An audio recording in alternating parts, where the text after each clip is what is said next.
Soy José Juan Arceiz, presidente del Comité de Empresa de General Motors España. Bueno, en estos momentos la situación en la planta es una situación complicada, creo que como con todas las plantas del sector y del grupo. Tenemos una falta de volumen de producción para poder completar todos los días de trabajo y lo que tenemos que hacer es buscar herramientas que nos sirvan para paliar esa falta de producción.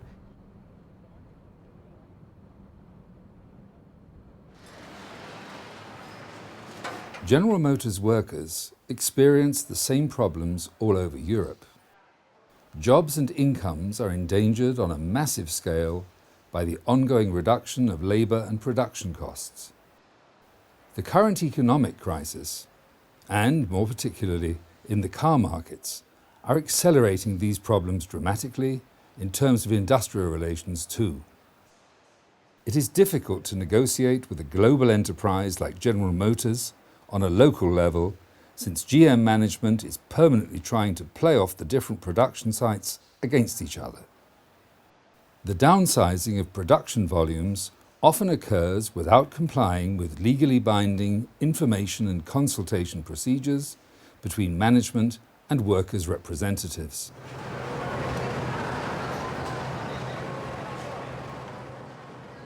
Hello, my name's John Featherstone. I'm the site convener for Unite the Union at Vauxhall Motors Ellesmere Port UK. Currently, the biggest concerns are the reductions in volume, the continued down days, the uncertain future. Because, you know, anybody who believes now that Ellesmere Port is the master of its own destiny is crazy. Orders are coming direct from General Motors Europe. Nazywam się Robert Potępa, pracuję w GM Manufacturing Poland w Gliwicach. Jestem członkiem Solidarności i od 2000 roku jestem członkiem Forum Europejskiego.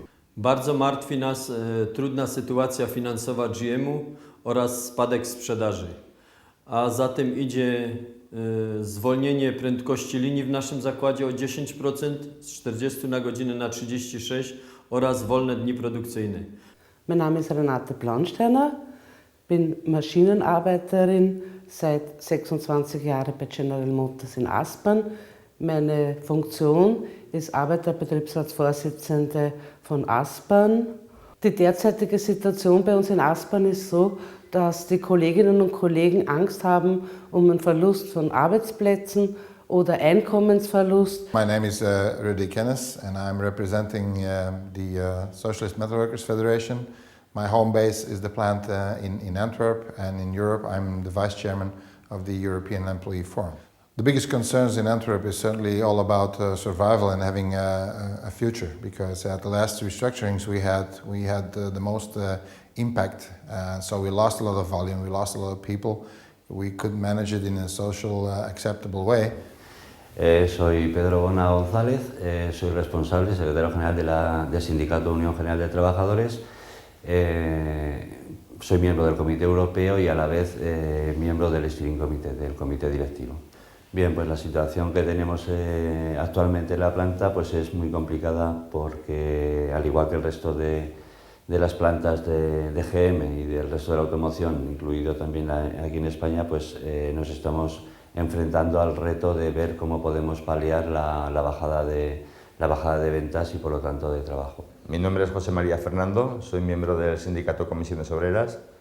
Trabajo en la línea de montaje de la planta que General Motors tiene en Figueruelas y soy miembro del comité de empresa de esta planta y además soy miembro del comité de empresa europeo. Lógicamente hay un espacio para la negociación local, pero lo que estamos comprobando cada día con más certeza es que las decisiones no se toman a nivel local y cada día tenemos una necesidad más clara de ser capaces de tener una interlocución con la dirección real de la empresa, en este caso con la dirección real de la empresa europea.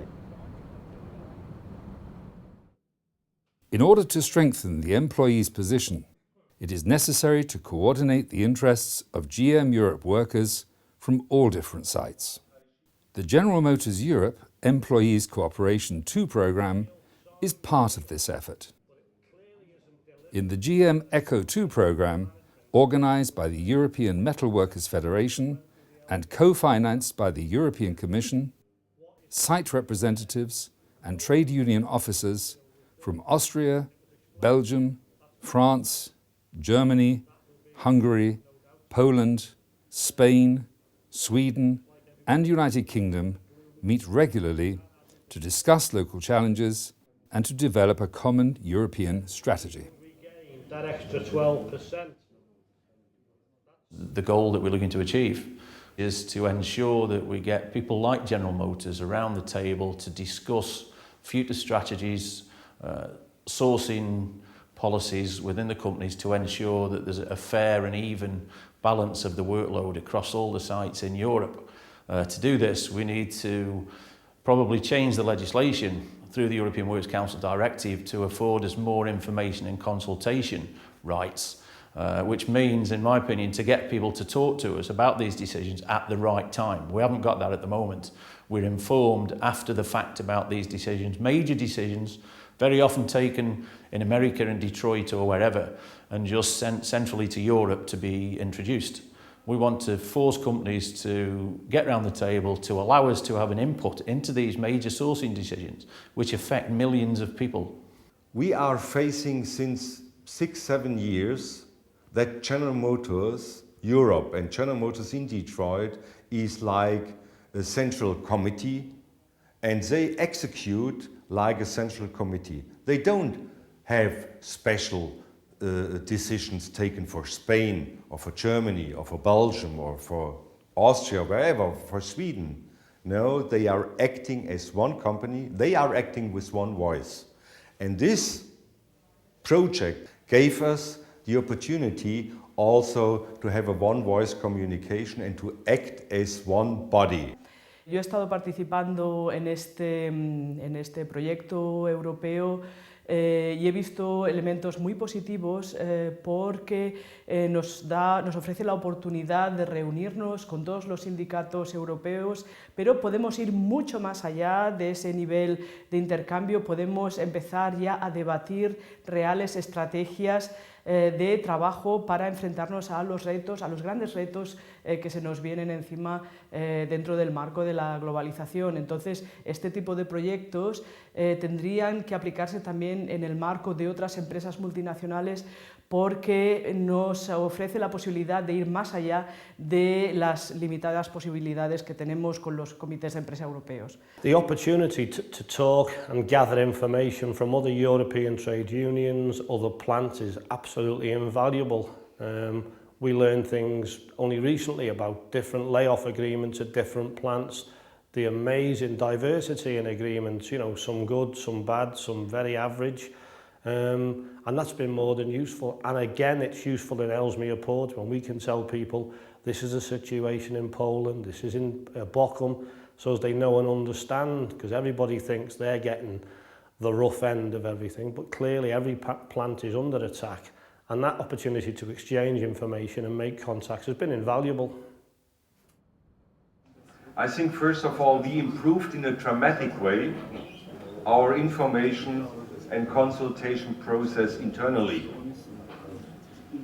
Second, from this auditorium, we lined out our list on demands across Europe. We only can help the company, and we only will help the company to save structure costs for the future if, on the other hand, we can cash in a lot of our demands for a long time future. So I think we are now on a level of information that management can't blame us, and it's difficult for management to blackmail us. So I think that there is a common understanding. We are facing the crisis we are in. We are able to deal with this, and our aim is, and our target is, to do the best for our people and to do the best that each plant will survive and has a future. But the basic understanding must be to share the pain in a fair way.